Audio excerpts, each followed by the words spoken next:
نهاية مفتوحة تخليك متحمس للحلقة التالتة، عشان بتخليك مش عارف ايه اللي هيحصل. فالحلقة التانية من مسلسل مونرك بتخلص ان كيكو وليه بيواجهوا تايتن اكس وش لوش، ويمكن مش واضح ايه اللي هيحصل بعد المشهد ده، بس متأكدين منه انه مش هيحصل لهم حاجة خطرة وهيعدوا منها لانهم موجودين عادي في الحاضر. كمان في حاجة مهمة جدا ممكن تبقى ما خدتش بالك منها قوي، وهي ان الوحش اكس ده بيعمل ذبذبات مش اي حد بيحس بيها. فشفنا كيكو وبعد كده كيت هما بس اللي حسوا بيها، وهتكلم على ده اكتر بالتفصيل لانه ممكن مرتبط بعنوان الحلقه. واهلا بيكم في شيف افلام، وفيديو النهارده هشرح واحلل كل حاجه خاصه بالحلقه الثانيه من مسلسل مونرك ليجاسي اوف مونسترز الموسم الثاني.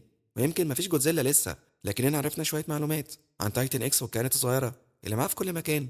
بس الاول يا ريت اللايك والاشتراك في القناه لو لسه مش مشترك، عشان دعمكم بيفرق معايا. ويلا بينا.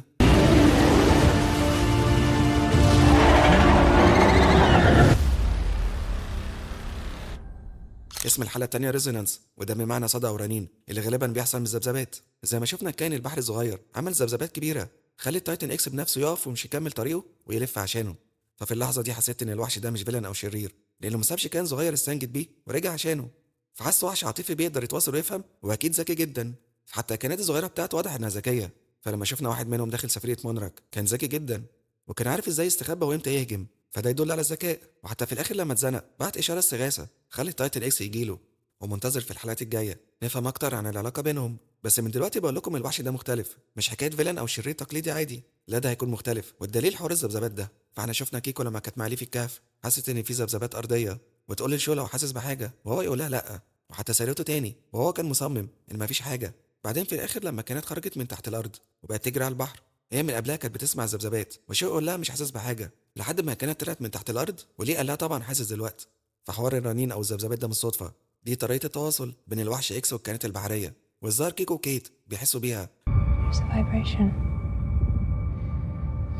فاحنا شفنا كيت كانت حاسه بيها قوي، وتقول للمي وكنتارو انتم حاسين بده، بس هما ما فيش. فكل ده مش صدفه. Do you hear that?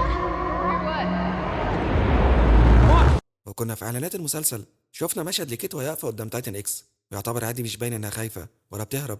وحتى وقت تحليلي الاعلان كنت شاكك في المشهد ده، وعشان كده واضح لي انها تقدر تتواصل معاه او تفهمه. حاجه كده زي علاقه البنت جايه بكونج في قدرتها على التواصل معاه، او حتى علاقه جايه بمصر زي ما شفنا في فيلم ذا نيو امباير. فمن حوارات جايه عرفنا ان في ناس تقدر او عندها قدره انها تتواصل مع التايتنز. واعتقد كيت في الموسم ده هتكون كده بالظبط، هي هتقدر تتواصل بشكل ما مع تايتن اكس وتحس بيه وهو يحس بيها، ويمكن يدافع عنها لو هي في خطر، زي ما راح ورجع للكائن البحري الصغير.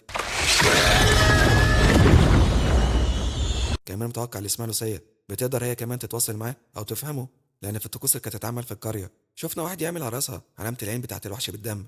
فده حاجه تقول لنا انها اصلا شخصيه مهمه وسط اهل القريه، مع انه كان مش واضح كده في الاول، وكان ظاهر انها واحده عاديه شغاله في البار. واعتقد هنشوف دور اكبر للوسيا مع الحلقات الجايه، ونشوفها تتواصل مع تايتن اكس، ويمكن نشوفها تهديه وتنقذ كيكو وليه منه على بدايه الحلقه الثالثه. كمان في حاجه تخليني اقول على تايتن اكس انه مش شرير على الاقل لحد دلوقتي، لحد ما نشوف هو ناوي على ايه. فاحنا شفنا كيكو على الجزيره بتعرف ان الميه غنيه جدا بالمعادن والفوسفور، ودي حاجه مش طبيعيه في مكان زي ده. فالظاهر تايتن اكس بيعمل حاجه في البحر عشان يساعد بيها اهل القريه، لانه فاهم ومستوعب ان الناس دي بتقدسه او تحترمه ومرحبين بيه. عشان كده هو زي بيرد لهم ده بالخير في البحر. عشان كده بقول هو كائن عاطفي ذكي بيحس، مع ان شكله ممكن يخوف بس ممكن مش شرير، وده هنعرفه اكتر مع الحلقات الجايه، لان متوقع لسه هتشوف مواجهات بينه وبين جودزيلا، بس ايه هيكون سببها مش واضح. كمان زي ما قلت في تحليلي للحلقه الاولى، غالبا الوحش ده اتحبس غصب عنه في الاكسس ماندي، ولو ده حصل مثلا من جودزيلا فممكن يشوفه يبقى عايز ينتقم. وعامه لسه حاجات كتير مش واضحه، بس على قد ما اقدر بحاول احلل من كل اللي شفناه عنه لحد دلوقتي. وغير بقى حوارات تايتن اكس، فاحنا شفنا في خلال الحلقه ان تيم بقى هو المسؤول بعد موت ناتاليا، واعتقد بسبب ضعف شخصيه تيم وانه مش حابب يكون مسؤول. فكيكو وليه هيبقوا متحكمين اكتر في مونرك على الاقل في الفتره اللي فيها الاحداث دي، لحد ما نشوف الموسم هينتهي على ايه. كمان عندي مشكله كده صغيره، مش عارف بتحصل معاكم ولا ايه، بس كل ما الاتنين دول يقفوا جنب بعض ويتكلموا بحس كده يجيلي ضيق تنفس. فمي بالذات زور قبول وتمثيل وملهاش لازمه. كمان شفنا هروشي بيتكلم مع ابنه كنتارو ومتضايق من اللي حصل، وان في وحش خرج من البوابه وحاسس انه السبب. ولام كيت انها داست على الزرار، وحظه السيء انها سمعته وحاول يواسيها ويصلح العلاقه معاها، لانها لسه متضايقه منه بسبب كل حاجه عملها قبل كده، زي انه اتجوز على امها وكان بيخبي عنهم شغله في مونرك. كمان شفنا شبه عوده العلاقات بين تيم وليه، لان ليه بهدلهم في الموسم الاول.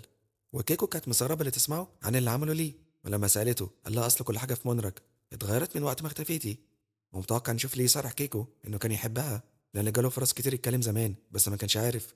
كمان شفنا كيكو بتعرفنا شويه عن ابو هروشي، لان بيراندا ما كانش الاب، هي عرفته وحبته بعد ما ابو هروشي مات بالسرطان بعد الحرب عندهم في اليابان. كمان شفنا كيكو وهي بتتكلم مع هروشي، ولما جابت سيره بيراندا هو زعل واتضايق لان بيل ما كانش مهتم بيه وهو صغير، فكان بيدور على قصص الوحوش ويسيبه وحده. وكنا شفنا مشاهد ده في الموسم الاول. كمان مش عايز انسى لما شفنا في الاخر ليه وهو واخد الكائن البحري على مركب عشان يبعد تايتن اكس عن السفينه. والمشهد اللي قدامنا ده زي بالظبط مشهد جودزيلا من فيلم ماينس 1، فهنا تايتن اكس ماينس 1.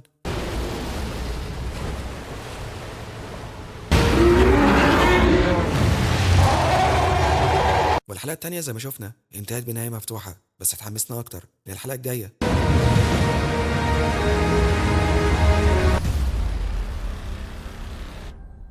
وبس كده ده هتكون نهايه شرح وتحليلي لكل حاجه خاصه بالحلقه التانيه من مسلسل مونرك الموسم التاني. واستنى اعرف رايكم في التعليقات.